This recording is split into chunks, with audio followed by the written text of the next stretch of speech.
इस वीडियो में हम बात करेंगे 30 important different types of human instinct के बारे में।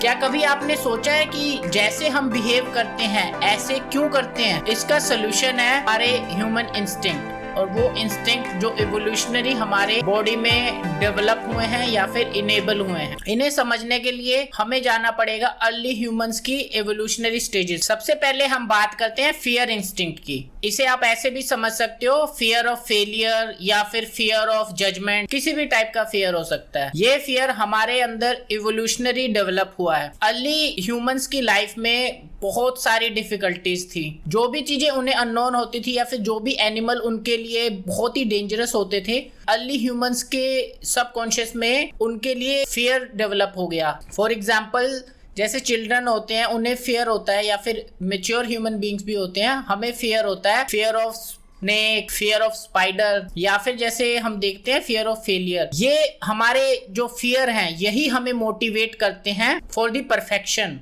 हमारी परफेक्शन के लिए, या फिर किसी वर्क को बहुत ही अच्छे से और बहुत ही क्रिस्टल क्लियरली एकदम टारगेट को हिट करने की जैसे बोलते हैं वैसे करने के लिए हमें ऐसे हमारे इनबिल्ट फियर्स की बहुत ज्यादा इंपॉर्टेंस होती है। Second, instinct of cry. तो क्राई इंस्टिंक्ट आपने जैसे देखा होगा बच्चों में, छोटे चिल्ड्रंस होते हैं 2 से 5 साल के बीच में, वो इस इंस्टिंक्ट का यूज करते हैं for the sake of to gain attention.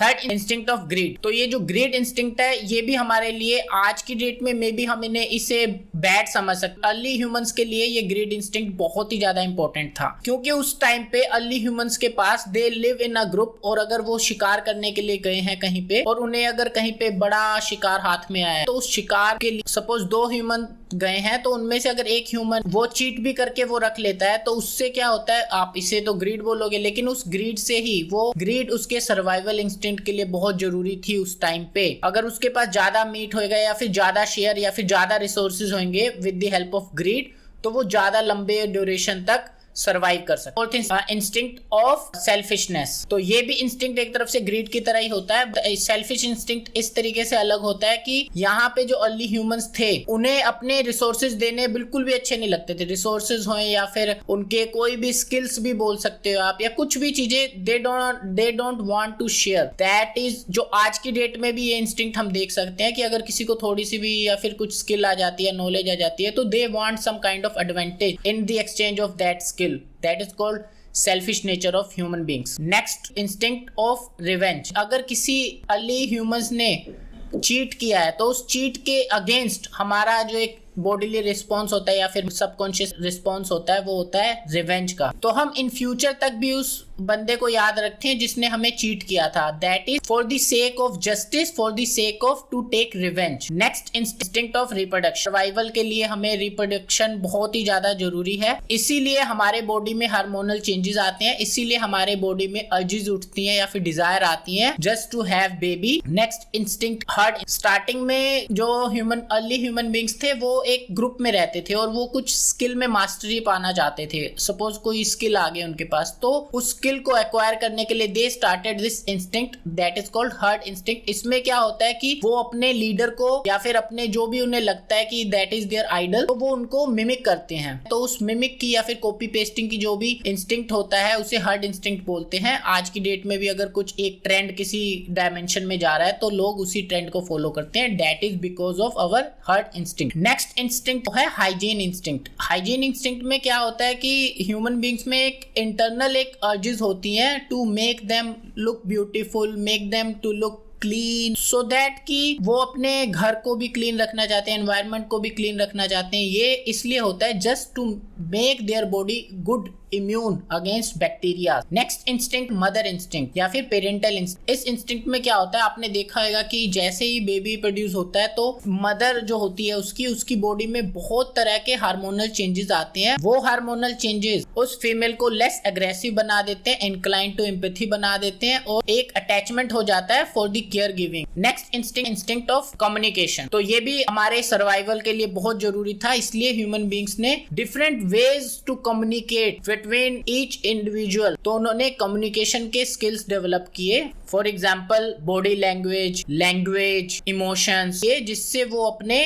Emotions को या फिर अपने फीलिंग्स को एक्सप्रेस कर सकते। और ये कम्युनिकेशन के डिफरेंट वेज या फिर ये कम्युनिकेशन का इंस्टिंक्ट ह्यूमन बींग्स के लिए बहुत इंपॉर्टेंट था for their own survival. Next survival instinct, जैसे ही हमारी बॉडी एक्सट्रीम डेंजर की कंडीशन में जाती है तो हमारी बॉडी का एक बहुत ही एक इस तरीके से बोला जाए कि नेचुरल हाई टाइप का एक रिस्पॉन्स होता है। जैसे कि आपने सुना होगा एड्रेनालिन हार्मोन होता है, वो हमारे एक्सट्रीम डेंजर की कंडीशन में हमारी बॉडी में बहुत एक्सट्रीम अमाउंट में सर्कुलेट होता है, जिससे हमारे अंदर एक नेचुरल हाई की कंडीशन आती है। We feel very energetic just to tackle that dangerous situation. Next instinct for life, अभी आपने देखा होगा कि आपकी बॉडी एक डिफरेंट टाइप के या फिर एक सर्टेन टाइप के रिफ्लेक्सेस शो करती है, जो कि बॉडी का इमीडिएट रिस्पॉन्स होता है। जैसे कि आप अगर अपना हाथ रखते हो आग के ऊपर, तो वो आपका हाथ आपकी बॉडी एकदम से हटा लेती है, या फिर कुछ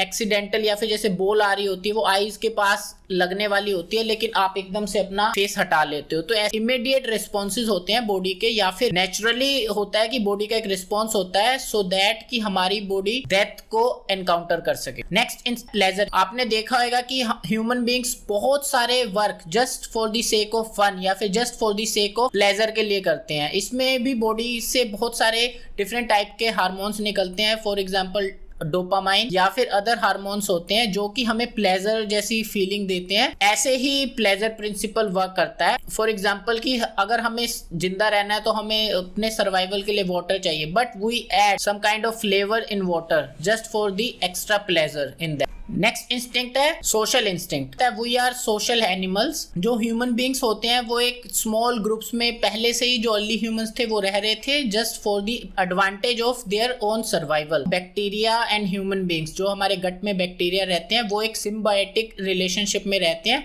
for the advantage of both species. Next instinct, cultural instinct. Human beings have developed a different culture for complete expression of their own will. For example, art, poetry, cinema.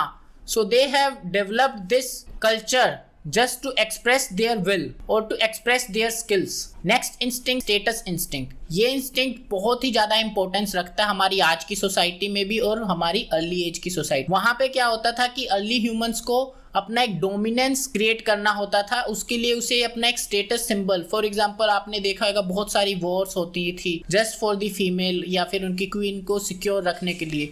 वहां पे क्वीन इतनी इंपॉर्टेंस नहीं रखती जितना उनका queen के लिए उनका एक स्टेटस, एक प्राइड, एक ईगो इंपॉर्टेंस रखता था। तो ये आज की डेट में भी बहुत रिच लोग होते हैं, वो एक्सट्रीम डिसीजन लेते हैं just to show their or represent their dominance in the society. Next instinct, anxiety instinct. For example, हमने कुछ बनने के लिए अपनी लाइफ में या फिर कुछ अचीव करने के लिए अपनी लाइफ में कुछ गोल सेट किए हैं, और क्या होता है उस टाइम पे वो हमें गोल्स अचीव होते हुए नहीं दिख रहे होते हैं। हमारे कुछ एक्सटर्नल सर्कमस्टांसेस ऐसे आ जाते हैं कि वो गोल हमसे थोड़े दूर जाने लगते हैं, या कुछ चीज़ें हमने टाइम टू टाइम डिसिप्लिन में रहने के लिए बनाई होती हैं कि 4 बजे ये करना है, 5 बजे ये करना है, 6 बजे ये करना है। बट कुछ ऐसी सिचुएशंस होती हैं कि वो चीज़ डिले हो रही होती है और हमें पता है कि अगर वो चीज़ डिले होएगी तो उसके कितने बैड सर्कमस्टांसेस हो सकते, जिसकी वजह से हमारे अंदर एंजाइटी आती। Next instinct of loneliness and boredom. हमारी होल एग्जिस्टेंस होती है वो 2 ही चीजों में ओवरलैप कर रही होती है, फिर सर्कुलर मोशन में वर्क कर रही होती है। फर्स्ट होती है सफरिंग, सेकंड होता है बोर्डम। ह्यूमन बींग्स अपने डे टू डे लाइफ में सफरिंग में ही रहते हैं। वो मेन जो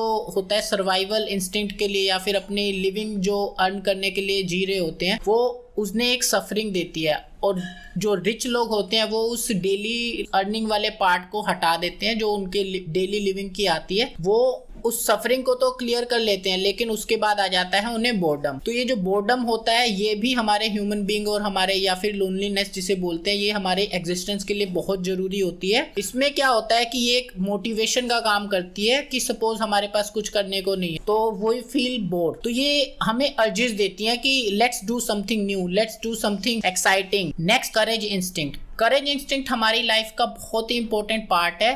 ये हमें लाइफ में एक्सेल करने के लिए जो बोलते हैं प्रेरणा देता है, या फिर to do extreme dangerous work just to express our self. Next है मास्टरी इंस्टिंक्ट। ये इंस्टिंक्ट क्या करता है कि अगर हम किसी वर्क को कर रहे हैं, उस वर्क को एफिशिएंटली, परफेक्टली और एक मास्टरी के साथ करने में हमें हेल्प करता है। Just to utilize humans full potential and express its full potential to achieve a great art. Next है क्रेविंग इंस्टिंक्ट। क्रेविंग इंस्टिंक्ट क्या होता है कि ह्यूमन का इनबोर्न एक स्टिमुलाई होता है या फिर एक इम्पल्सिस होती है to get attracted toward high calorie food, for example meat, sugar, pasta, pizza, burger. हम किसी भी लो कैलोरी फूड की तरफ इतनी ज्यादा हमें क्रेविंग नहीं होती है जितनी क्रेविंग हमें हाई कैलोरी फूड के लिए होती है, फॉर एग्जांपल बिरयानी।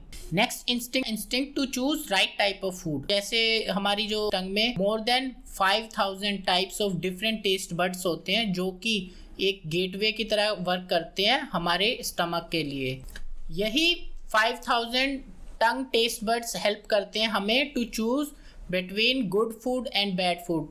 आपने नोटिस किया होगा कि जो गुड फूड होता है उसे देख के हमारे टंग से अपने आप ही ऑटोमेटिकली सलाइवा आने लगता है just to accumulate that food easily. और जो बैड फूड होता है, जैसे कि बासी जो खाना होता है या फिर जो पॉइजनस होता है, उसे हमारी टंग अपने आप ही अंदर जाने ही नहीं देती, या फिर हमारा ऐसे मन सा करने लगता है कि वो खाना बाहर निकल जाए, या फिर ऐसा मन करता है कि वो खाना जाए ही ना, बिल्कुल यक टाइप फीलिंग आती है। नेक्स्ट है रिलेशनल जेलसी। आपने देखा होगा कि जो भी आपके रिलेशन में लोग होते हैं जिनसे आप कुछ एक तरीके से अटैच्ड होते हो, और अगर कोई दूसरा पर्सन उसके पास आता है या फिर उससे फ्लर्ट करने की कोशिश करता है, जो भी आपका पार्टनर होता है उसके साथ, या फिर उसके साथ भी खड़ा हो जाता है ना, तो हमारी बॉडी एक अजीब ही तरीके का रिस्पॉन्स शो करती है। इसे बोलते हैं रिलेशनल जेलसी। और ये बहुत ही अच्छी भी होती है, बुरी भी होती है। इन एक्सट्रीम केसेस या फिर इन डेंजरस केसेस कई बार तो ये एक्सट्रीम ऐसी फॉर्म ले लेती है कि हम अपने जो पार्टनर के साथ वाला जो पर्सन है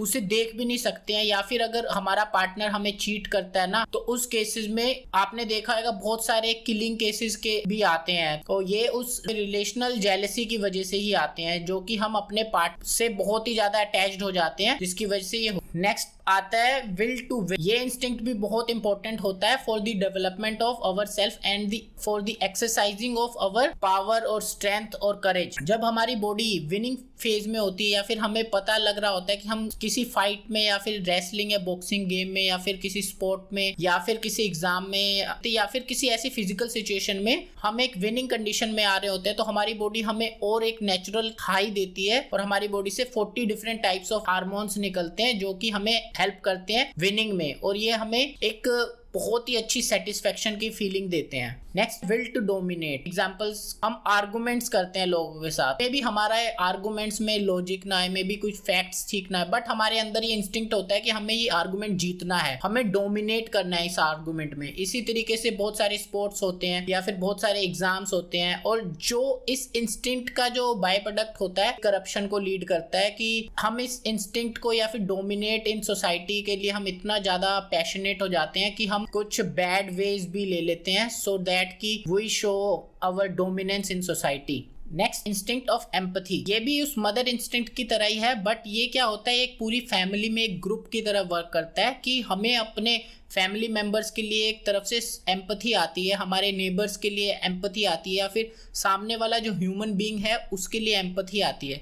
ये एम्पैथी इंस्टिंक्ट इतना अच्छा है या फिर इतना वेल डिजाइंड है कि अगर हम किसी सामने वाले को या फिर अपने फैमिली मेंबर को डेंजर या एक्सट्रीम डेंजर की कंडीशन में देखते हैं, तो हम उसके लिए अपनी लाइफ भी सेक्रीफाइस करने के लिए तैयार हो जाते हैं, just because of this empathy instinct. Next है इंस्टिंक्ट टू कम्पीट। ये इंस्टिंक्ट भी विनिंग इंस्टिंक्ट की तरह ही होता है, कि हमारे अंदर एक नेचुरल रिस्पॉन्स आता है in a particular situation, so that we can compete in that situation. ये भी हमारे ह्यूमन डेवलपमेंट के लिए ही होता है, और ये हमें हमारे जो करेज होता है उसे एक्सरसाइज करता है। For example, different types of exams होते हैं, या फिर हमें different types of job position होती है कंपनी में, या फिर different type of marketing strategy strategies होती हैं। यहाँ पे हम एक कॉम्पिटिटिव एनवायरनमेंट में जाते हैं और एक दूसरे से compete करते हैं। Next and the last and the most important instinct is instinct of rivalry. ये इंस्टिंक्ट के लोग जो इस इंस्टिंक्ट को बहुत ज्यादा अमाउंट में या फिर एक्सप्रेस करते हैं, वो लोग कन्वेंशनल थिंकिंग को फॉलो नहीं करते हैं। वो लोग एक रिवोल्यूशन लाते हैं सोसाइटी में। फॉर एग्जाम्पल, सपोज एक फैमिली में 2 लड़के हैं,